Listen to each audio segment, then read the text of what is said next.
Bulletin में खुशामदीद। ईद खत्म, एहतजाज शुरू। हुकूमत मुखालिफ एहतजाजी तहरीक चलाने के लिए अपोजिशन जमातें आज कोयटा में सर जोड़ेंगी। 6 जमाती अपोजिशन इत्तेहाद के इजलास में हुकूमत मुखालिफ तहरीक का शेड्यूल तय होगा। पीटीआई, सुन्नी इत्तेहाद कौंसिल, मजलिस वहदत मुस्लिमीन, जमात इस्लामी की क़यादत कोयटा में मौजूद है। कौमी असम्बली में अपोजिशन लीडर उमर अयूब, साहबजादा हामिद रजा, मजलिस वहदत मुस्लिमीन के अल्लामा राजा नासिर अब्बास, जमात इस्लामी के कायम मुकायम अमीर लियाकत बलोच, BNP सरबरा अख्तर मेंगल और पश्तूनख्वा मैप के महमूद अचकजई इजलास में शरीक होंगे। पाकिस्तान तहरीक इंसाफ ने हुकूमत के खिलाफ मुल्की तहरीक चलाने का ऐलान कर दिया। ऑपोजिशन लीडर उमर अयूब कहते हैं इत्तेहाद का ऐलान हो चुका, तहरीक का आगाज बलोचिस्तान से होगा। कोयटा, कराची, इस्लामाबाद समेत मुल्क भर में जलसे करेंगे। मौलाना फजल रहमान की अलायंस में शमूलियत से मुतालिक बोले, इस पर इत्तेहादियों से बातचीत होगी। एहतजाजी तहरीक में धरने से मुतालिक सवाल पर कहा, अभी तो गाड़ी को पहला गियर लगेगा, आप डायरेक्ट छठे गियर की बात कर रहे हैं।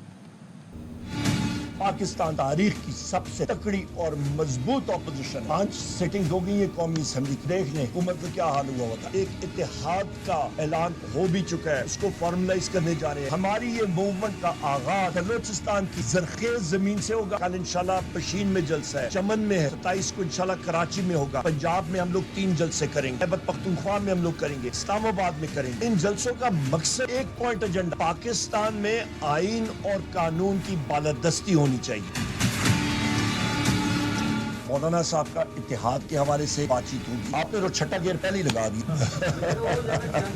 नहीं, हमने तो अभी पहला गियर, हमने क्लच दबाया, अभी तो पहला गियर लगेगा और आहिस्ता आहिस्ता गाड़ी। कराची में बेरहम डाकुओं की सफाकियत से एक और घर में ईद पर सफ़े मातम बिछ गई। लुटेरों ने गुलशन इकबाल में 3 बच्चों के बाप और वालिदैन के इकलौते बेटे को सरेआम कत्ल कर दिया। नौजवान तुराब ATM से निकला तो डकैत ने धक्का देकर गिराया और फिर गोली मारकर मौत के घाट उतार दिया। 4 माह में डकैती मज़ाहमत पर 57 अफराद जान से गए।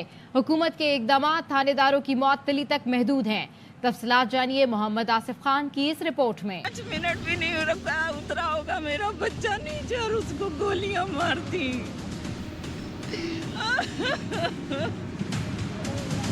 कराची में डकैती मुज़ाहमत पर कत्ल के वाक़यात थम न सके। गुलशन इकबाल में 35 साला तुराब जैदी को डाकुओं ने लूटमार के दौरान फायरिंग करके कत्ल कर दिया। मकतूल दोस्त के हमरा ATM से पैसे लेकर निकला था कि मोटरसाइकिल पर सवार मुल्जिमान ने लूटमार की और मुज़ाहमत पर गोली मार दी। मकतूल 3 बच्चों का बाप और निजी कंपनी में मुलाजमत करता था। एक ही बेटा था मेरा, वो भी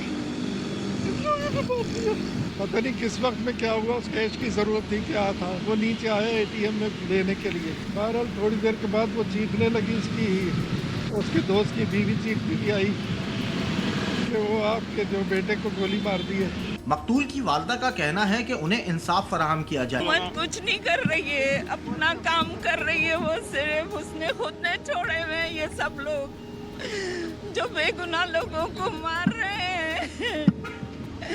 मकतूल तुराब जैदी की नमाज़े जनाजा अंचोली में वाक़े इमाम बारगाह में अदा की गई, जबकि तदफीन वादी हुसैन कब्रिस्तान में हुई। पुलिस ने जाए वक़ुआ से 9mm पिस्तौल का एक खोल बरामद कर लिया। दूसरी जानिब वज़ीर दाखिला सिंध ने SHO गुलशन इकबाल को मुअत्तल करके तहकीकात का हुक्म दे दिया। कैमरामैन ज़हीर अब्बास के साथ मोहम्मद आसिफ खान, ARY न्यूज़ कराची।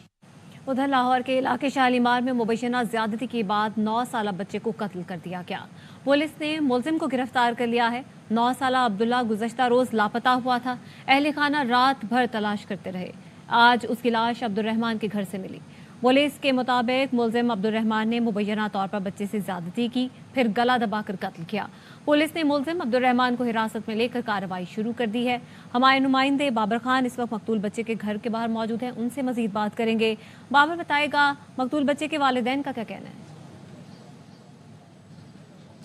देखिए जी, ये लाहौर का इलाका बोगीवाल है, शालीमार ना अपना, यहाँ पर इंतहाई अफसोसनाक वाक़या पेश आया जब एक 9 साला बच्चा अब्दुल्ला जो है वो घर से तैयार होकर, ईद का दूसरा रोज़ था तो वो बाहर निकला, तो उसे जो उनका रिश्तेदार है वो अपना अब्दुर्रहमान, उसने उसे वर्गला कर अपने घर ले गया, जहाँ उसे मुबैना तौर पर ज़्यादती का निशाना बनाया। उसके बाद उसे तशद्दुद का निशाना बनाया, उसे उठा के ज़मीन पर फेंकता रहा। उसके बाद उसे हाथ पाँव बांध कर जब वो कत्ल हो गया, जब उसकी मौत वाक़या हो गई, तो उसको अपने बेड के नीचे छुपा दिया।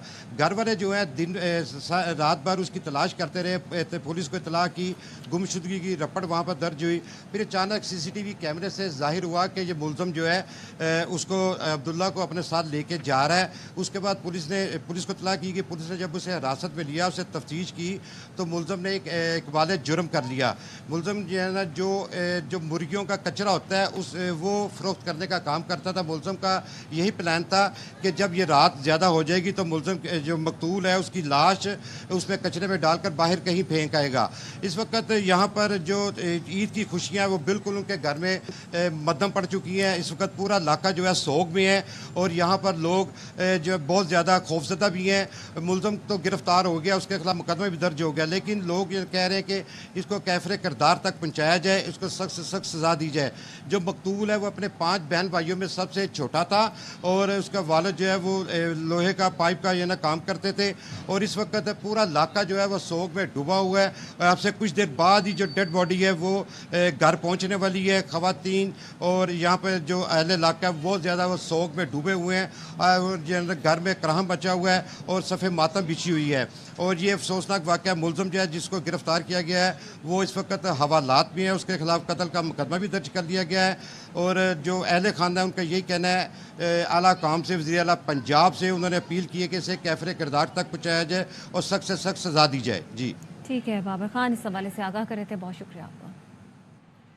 मुल्क के मुख्तलिफ इलाकों में बारिश। कोयटा में आसमानी बिजली गिरने से 2 बच्चे जाँ बहक और 1 जख्मी। PDMA का कहना है कोयटा समेत चमन, चागी, नौशकी, सोराब और खुजदार में वक्फे से बारिश जारी है। सोराब में आसमानी बिजली गिरने से 2 बच्चे जाँ बहक और 1 जख्मी हो गया। सूबे में सूरत हाल मामूल पर है, सड़कें खुली हैं। उधर पशीन, नौशकी और चित्राल में भी बादल खूब बरसे। खैबर पख्तूनख्वा के पहाड़ी इलाकों में वक्तन फवक्तन तेज मूसलाधार बारिश की पेशगोई की गई है।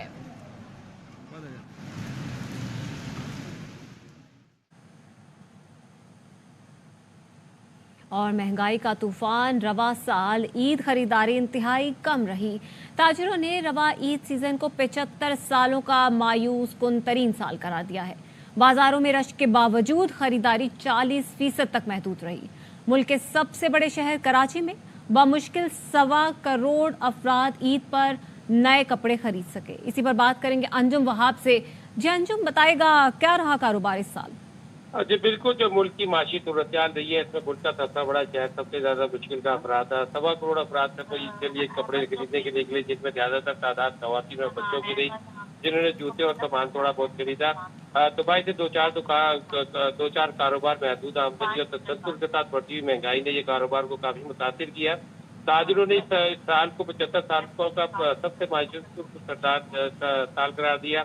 मारूफ तजारती इलाके जैसे गुलशन, सदर, तारीख रोड, गुलिस्तान जोहर, लियाकताबाद, बादराबाद, जुबली वगैरह में 80% जो खरीदारी रही है वो सस्ते माल में रही है। इस तरह ये जो खरीदारी रही है उसे 15 से 18 अरब तक महदूद रही है। और जिन ताजिरों ने उधार पे माल किया तो वो काफी मुश्किलात का शिकार है और उनके गोदाम भरे के भरे रह गए। चेयरमैन ताजिर अतीक मीर का कहना था कि मायूस कुन साल रहा है और हुकूमत इस सिलसिले में ताजिरों को सस्ते और आसान शराइत पे कर्जे फराहम करे ताकि उन्होंने जो उधार पे माल खरीदा है उसकी अदायगियाँ कर सकें। ठीक है, अंजुम वहाब इस हवाले से आगाह कर रहे थे। और कराची में ताजिरों ने 15 से 18 अरब रुपए का बिजनेस किया। चेयरमैन ऑल इत्तेहाद कराची अतीक मीर साहब हमारे साथ मौजूद हैं। अतीक मीर साहब, देखने में आया है इस दफ़ा के कारोबार सिर्फ 40% रहा ईद पर। इससे पहले हमने देखा कि कारोबार ईद पर एटलीस्ट ज़्यादा होता है और 75 सालों में जो जितने भी ताजिर हैं वो कह रहे हैं 75 सालों में ये रिकॉर्ड है कि सिर्फ 40% कारोबार हुआ है। क्या कहेंगे इस पर आप? देखिए, ये इसमें कोई शक नहीं कि जब ईद सेल सीजन आता है तो ये लोगों की क़ुव्वत खरीद का भी एक पैरामीटर होता है। इससे अंदाजा होता है कि लोगों में कितनी जान है, कितना वो बच्चों के लिए, क्योंकि लोग कर्ज लें, जमा जोड़ करें या किसी से कोई मदद मांगें तो हमने देखा कि बच्चों को तो खुश देखना चाहते हैं, बच्चों को सजा सवरा बना वो देख कर खुश होते हैं। यही हमारे ईद का बेसिक तस्वुर है एक मुतवसत और गरीब तबके के लिए। लेकिन ये 2 सालों में हमने देखा कि पिछले साल जब हमने यानी अंदाजा कीजिए कि 2015 जो पाकिस्तान में ईद खरीदारी के लिहाज से पीक सीजन था, हमने जब 70 अरब का एक फिगर ब्रेक किया तो ताजिरों ने नाराजगी का इजहार किया कि इससे बेहतर कारोबार हुआ है, आपने कब फिगर बताया। और पिछले साल 2023 में जब हमने 20 अरब की बात की तो उस पर भी ताजिर नाराज हुए कि इससे भी बदतर सूरत हाल है, आपने कैसे इतना कह दिया। तो इससे अंदाजा कर सकते हैं कि 2 सालों में लोगों की जो चूंकि बेसिक नीड्स खाने पीने की अशिया तक रह गई, कोई सब्जी पकाने के लिए फिक्र बन है, दाल पकाना भारी पड़ गया, तो 2 वक्त का खाना ये मिडिल टू लोअर में एक भारी सूरत हाल है। तो ऐसे में ईद जब आती है तो आप देखें रमजानुल मुबारक में महंगाई रोजेदार के लिए किस कदर ये फल सब्जी और दीगर अशिया की महंगी। आने वाले दिनों में क्या देख रहे हैं आप, कारोबार कुछ बेहतर होता हुआ नजर आ रहा है? अभी देखें ये जख्म चाट रहे कारोबार, ये इन्हें जो गोडाउन में पड़ा हुआ माल है अब ये वापस करना चाहेंगे तो सप्लायर वापस नहीं लेगा, ये पैसे दे नहीं सकेंगे। इस तरह काफी ज्यादा सूरत हाल अब ये खराब होगी। अब फिर बिजली के रेट और दीगर अखराजात और महंगाई जो तसलसल के साथ बढ़ रही है, ये अगर नहीं थमती, नहीं रोकी जाती, हुकूमत को इसके लिए हिकमत अमली तैयार नहीं करती तो इस बात के इम्कानात हैं कि मईशत बर्बाद होगी और एक नफ्सा नफसी की सूरत होगी। बहुत बड़ी अफरा तफरी मैं मुआशी तौर पे देख रहा हूँ। ये अब तक सूरत हाल है जो माजी आने वाले दिनों में भी मैं समझता हूँ कि हमें तो अतीक साहब, जिस तरह आप कह रहे हैं कि आने वाले दिनों में इससे भी बदतर सूरत हाल होगी, क्या ऐसा किया जाए कि इस सूरत हाल को कंट्रोल किया जाए, काबू में किया जाए, ताकि ताजिर जिस परेशानी का शिकार होने वाला है वो उससे बच सके? देखिए, इस वक्त जो सबसे बड़ा मालियाती बहरान है वो हम जो भी टैक्स देते हैं वो चूंकि टैक्सों का जो बोझ बढ़ाया जाता है या ये जो बिजली महंगी की जाती है, यूटिलिटीज, इसका एक ही मकसद है कि IMF को सूद की किस्त दी जाए। और IMF का भी एक ही इसमें नजरिया है, उसकी दिलचस्पी ज्यादा से ज्यादा सूद देगा और फिर मजीद कर्ज देकर अपने सूद को मजीद बढ़ाया जाए। ठीक है अतीक साहब, इस हवाले से आप हमसे बात कर रहे थे, आपका बहुत शुक्रिया। और अभी आपको पता है कि कराची CBO ख़याबान मुहाफिज के करीब कार सवार मुल्जिमान की फायरिंग। मजीद तफसीलात जानते हैं हमारे नुमाइंदे नज़ीर शाह से। जी, अपडेट कीजिए। बिल्कुल देखिए, CBO मस्जिद आयशा के करीब फायरिंग का वाक़या पेश आया। ये ख़याबान मुहाफिज का इलाका लगता है जहाँ पर कार सवारों की जानिब से मोटरसाइकिल सवारों पर फायरिंग की गई है, जिससे 2 मोटरसाइकिल सवार जिनमें 24 साल इमरान और 25 साल गुलाम अब्बास है, ये शदीद जख्मी हुए हैं, जिनको फौरी तौर पर अस्पताल मुंतकिल किया गया है। इस हवाले से हमारी DIG साहब असद रजा से बात हुई है। उनका ये कहना है कि कार सवार फायरिंग के बाद मौके से फरार हो गए। जो इस वाक़े में जख्मी हुए हैं उनकी शनाख्त भी चेक की जा रही है, रिकॉर्ड चेक किए जा रहे हैं और एक पुलिस पार्टी इस वक्त अस्पताल में जबकि दूसरी जाए वक़ुआ पर मौजूद है। यानी शाहिदीन के बयानात भी हासिल किए जा रहे हैं और जाए वक़ुआ से खौल भी इकट्ठे कर लिए गए। ठीक है, अपडेट करने के लिए शुक्रिया नज़ीर शाह। खबरें और भी हैं, शामिल करेंगे इस ब्रेक के बाद, हमारे साथ रहिए। तो जनाब, मीठी ईद का तीसरा और आखिरी रोज़ है और लोग खूब एंजॉय कर रहे हैं, पार्क्स बजा रहे हैं, खाबे खा रहे हैं और हमारे नुमाइंदेगान आपको अपडेट करने के लिए मौजूद है। तो कराची से हमारे साथ है रुबीना अलवी और सक्खर से हमारा साथ दे रही हैं सहरिश खोकर। तो सबसे पहले हम रुबीना अलवी की जानिब जाते हैं और उनसे पूछते हैं, जी रुबीना बताइए, आज ईद का जो तीसरा और आखिरी दिन है वो कैसे सेलिब्रेट कर रहे हैं लोग? जी, सबसे पहले तो आप सबको बहुत बहुत दिली ईद मुबारक। और मैं इस वक्त मौजूद हूँ बंस रोड से मुल्का एक तफरी गाह है जिसको पीपल्स स्क्वायर के नाम से जाना जाता है कराची में। और यहाँ पर खवातीन, बच्चियों और बच्चों और मर्द हजरात में गफीर लगा हुआ है। समझ में नहीं आ रहा आखिर आज इसमें से बच्चा कौन है, क्योंकि बड़े भी बच्चे बने हुए हैं। और कहा यह जाए तो बच्चों की मौजें जो है ना वो संडे तक लगी हुई हैं, इतवार के रोज तक, क्योंकि इनको एक लंबी तवील छुट्टियां जो हैं उसका पूरा समझे एक 5 दिन का पैकेज मिला है जिसको ये भरपूर तरीके से अवेल कर रहे हैं। और मंडे से फिर इनका रूटीन स्टार्ट होगा। हमारे साथ कुछ बेसब्रे बच्चे जो हैं जो तफरी में इतने मगन हैं कि हमने इनसे रिक्वेस्ट की है कि भाई हमसे खुदा के लिए बात तो करें और बताएं तो कि एंजॉयमेंट किस लेवल पे जा पहुंची है। तो आप देख सकती हैं कि जहां बच्चे होंगे वहां आइसक्रीम लाजमी होगी और जाहिर है कि वहां पर मजे ही मजे होंगे। तो इनसे बात करते हैं। भाई आइसक्रीम खा रहे हैं आप अकेले अकेले, एक तो बड़े अफसोस की बात है। बात यह है कि ईदी पूरी खत्म हो गई। अल्हम्दुलिल्लाह है। अल्हम्दुलिल्लाह है। तो हमें भी किसी राइड पे बैठवा दें अगर आप चाहें तो। आगे चलिए वीडियो। कौन सी राइड बेहतर होगी मेरे लिए? वाली होगी। अच्छा भाई लॉन्ग आपको एक वीकेंड ही कह लें, संडे को मिल रहा है, क्या क्या और जो है ना एक्सप्लोर करना बाकी रह गया है? अब कितने मजे करने हैं? क्या अब बाकी बहन भाइयों की ईदी भी आप ही खत्म कर देंगे या उनको भी मौका देंगे? उनको भी मौका देंगे। अच्छा, खाने पीने पे की तरफ कुछ रुझान गया है या सिर्फ राइड्स ही इस वक्त अवेल की जा रही हैं? दोनों तरफ है। दोनों हो रही हैं। और कौन कौन आए आपके साथ? ये सारे बच्चे और वो 2 दोस्त और हैं। और वो 2 हैं, हम 3 हैं और वो 2 फैमिली के साथ आए या सारे बच्चे आ गए? दोस्त आए। अच्छा, कितने बजे से आए हुए हैं? अभी तो आए 5 बजे से आए। अच्छा, तो सुबह 5 बजे तक रहने का इरादा है या क्या है? अभी जाएंगे यहाँ घूमेंगे फिर। अच्छा, इसके बिल्कुल ही नज़दीक जो है वो बंस रोड है। तो ये जो मौजें यहाँ उड़ाई जा रही हैं वो इंशाल्लाह डिनर पे ही खत्म होंगी और बंस रोड जो आए और चटखारे लिए बगैर ठीक चला जाए, है ऐसा तो रुबीना, मुमकिनात में साथ से- ही रहिए। आप तो पार्क में मौजूद हैं, लेकिन सुना है सैरिश खोकर एक शादी की तकरीब में मौजूद हैं। सैरिश, ईद के रोज शादी? हाँ जी बिल्कुल, ईद के रोज़ शादी। देखें, ईद से पहले रमज़ान होता है और रमज़ान मनाया जाता है, फिर आखिरी अशरे में जो है वो शॉपिंग होती है, ईद की तैयारियां होती हैं, फिर ईद आ जाती है, मीठी मीठी खुशियां होती हैं और उसके बाद शुरू होता है शादियों का सीज़न। इस वक्त मैं एक शादी में मौजूद हूँ और इत्तेफाक की बात और मज़े की बात यह है कि दूल्हा जो है वो एक साथ 3 खुशियाँ है। आज दूल्हे का यौम पैदाइश भी है, आज दूल्हे की शादी भी है और आज वो ईद की खुशी भी मना रहे हैं। हम दूल्हे से बात करने की कोशिश करते हैं, जानते हैं कि उसके क्या जज्बात हैं। 3 खुशियां एक साथ मनाई जा रही हैं, ईद की खुशी भी, बर्थडे की खुशी भी और शादी की खुशी भी। क्या कहना चाहोगे? जी बिल्कुल, रमज़ान जैसे रूहानी महीना होता है और उसके बाद जाहिर सी बात है यह सुन्नत मोहम्मदी भी है शादी करना, और अल्लाह की तरफ से एक ईमान होता है, इनाम होता है ईद। उसके बाद शादी की बहुत खुशी है। जाहिर सी बात है मुझे ये मौका इंसान अपनी ज़िंदगी में बहुत वेट करता है इस चीज़ का। मैं काफ़ी ज़्यादा खुश हूँ। बिल्कुल, बहुत ज़्यादा खुश हैं। दूल्हे के वालिद से बात करते हैं, उनकी खुशी कितनी हुई है, क्योंकि उनका खर्चा भी बहुत ज़्यादा हुआ होगा इसमें। आप बताइएगा आपको कैसा लग रहा है? मैं बहुत खुश हूँ। इस वक्त मेरे बेटे की शादी है और मेरे बेटे के साथ मेरे बेटे के जो दोस्त हैं वो बड़े खुश हैं और सारा ख़ानदान खुश है, वज़ीरज़ाद खुश है और मेरे को बड़ी खुशी है कि मेरे बेटे की शादी, ईद भी है और शादी भी है। ईद भी है, शादी भी है, सालगिरह भी है। तमाम पाकिस्तानियों को, स्टूडियोज में बैठे हुए लोगों को और यहाँ तो शादी में मौजूद सैरिश, लोगों को आज शादी भी है, ईद भी है, तो 2 लिफाफे मिलेंगे। ईद के मौके पर भी ईदी और शादी के मौके पर सलामी। ऐसा ही है बिल्कुल, ईद के मौके पर ईदी मिलेगी और शादी के मौके पर सलामी मिलेगी और दोस्तों की तरफ से बर्थडे के गिफ्ट्स भी मिलेंगे।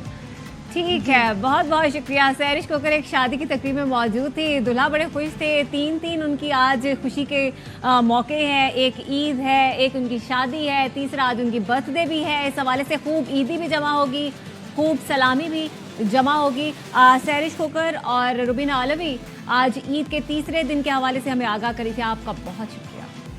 चले जी, कराची और सक्कर का हाल तो हमने जाना, कुछ एबटाबाद की बात भी कर लेते हैं। ईद का तीसरा रोज़ है, शहरियों ने खूब जो है एंजॉय किया, खूबसूरत शिमला पहाड़ी का रुख कर लिया। बड़ी तादाद में सयाह शिमला पहाड़ी पहुंचकर ईद मना रहे हैं। मजीद देखते हैं राजा हारून की इस रिपोर्ट में।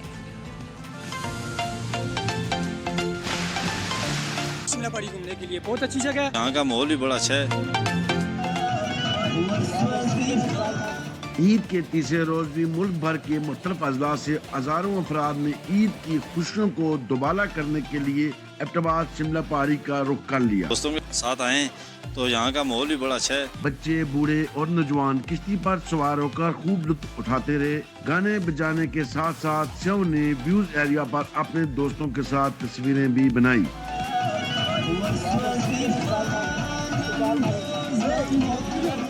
शहरियों का कहना था कि ईद का तीसरा रोज है तो घुमाना फिरना बनता है। शिमला पहाड़ी घूमने के लिए बहुत अच्छी जगह है, आप भी आए एंजॉयमेंट करें, भी दोस्तों के साथ आए घूमने फिरने के लिए। एबटाबाद शिमला पहाड़ी से पूरे शहर का नज़ारा भी होता है, जहां छुट्टी के दिन बड़ी तादाद में सयाह आकर खूब एंजॉय करते हैं।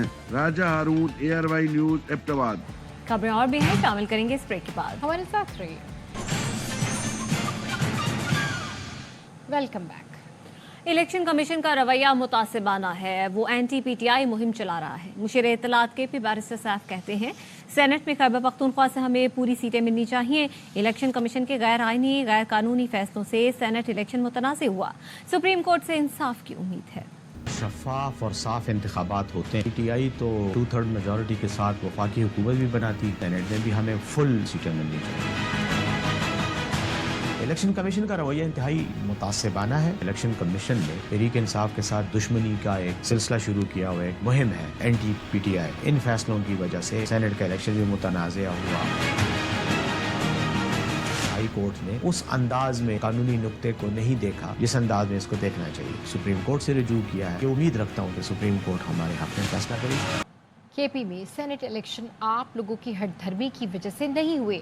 वज़ीर इत्तलात पंजाब उस्मा बुखारी का अली अमीन गंडापुर और बैरिस्टर सैफ के बयान पर रद्द-ए-अमल कहा, इलेक्शन कमीशन ने मुल्क भर में एक ही दिन सेनेट इलेक्शन की तैयारियां की थी। पेशावर हाई कोर्ट ने स्पीकर KP असेंबली को मखसूस नशिस्तों पर हल्फ लेने का हुक्म दिया। Speaker KP assembly Qasim Suri का पार्ट 2 बन गए। अली अमीन गंडापुर ने पहले रमज़ान पैकेज पर खुद अपनी तस्वीरें शाया कराईं, अब खुद ही तस्वीर शाया करने पर बरहमी का इजहार कर रहे हैं। ड्रामेबाजियाँ और रंगबाजियाँ इस जमात पर ख़त्म हैं। पाकिस्तान में तहरीक इंसाफ नामी एक जमात थी जो अब ख़त्म हो चुकी। जिस जमात का चेयरमैन और इंतखाबी निशान नहीं, उसको मखसूस नशिस्त मिल ही नहीं सकती। ईद पर भी इसराइल की गजा पर वहशियाना बमबारी का सिलसिला थम न सका। 24 घंटे के दौरान 89 अफराद शहीद हो गए। 7 अक्टूबर से अब तक गजा में 33,634 अफराद शहीद और 76,214 फ़लस्तीनी जख्मी हुए। गजा पर बमबारी के साथ साथ सहूनी अफवाज ने मगरबी किनारे में 2 निहत्थे फ़लस्तीनियों को शहीद कर दिया। फ़लस्तीनी वजारत सेहत के मुताबिक एक नौजवान का ताल्लुक हमास से था।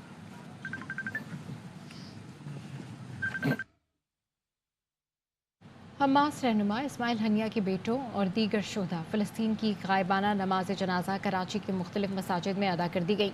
फेडरल एरिया में जमात इस्लामी की जानिब से शोधा फ़लस्तीन की गायबाना नमाज जनाजा अदा की गई। अमीर जमात इस्लामी सिंध मोहम्मद हुसैन मेंती ने कहा, अब तक 34,000 से ज़ायद फ़लस्तीनी शहीद कर दिए गए हैं। इस बर्बरियत पर अब तो अमरीका के शहरी भी मुजाहरे कर रहे हैं। अगर अक़वाम मुत्तहिदा इसराइली जारियत नहीं रोक सकता तो इसका क्या फ़ायदा। अवाम मल्टीनेशनल कंपनीज का बाइकआउट करें। हम जिहाद के लिए इसराइल जाने के लिए तैयार हैं। दुआ है निहत्ते फ़लस्तीनियों को शहीद करने वाले बर्बाद हो जाए। T20 वर्ल्ड कप ट्रॉफी का टूर आज से बारबाडोस से शुरू होगा। गयाना, सेंट लूसिया समेत ट्रॉफी वेस्टइंडीज़ के 7 मुख्तलिफ मुल्कों का दौरा करेगी। 2 जून से शुरू होने वाले वर्ल्ड कप का फाइनल 29 जून को बारबाडोस में होगा। न्यूजीलैंड की टीम के 2 फास्ट बॉलर अनफिट हो गए। दौरा पाकिस्तान पर आने वाली की भी टीम मजीद कमजोर हो गई।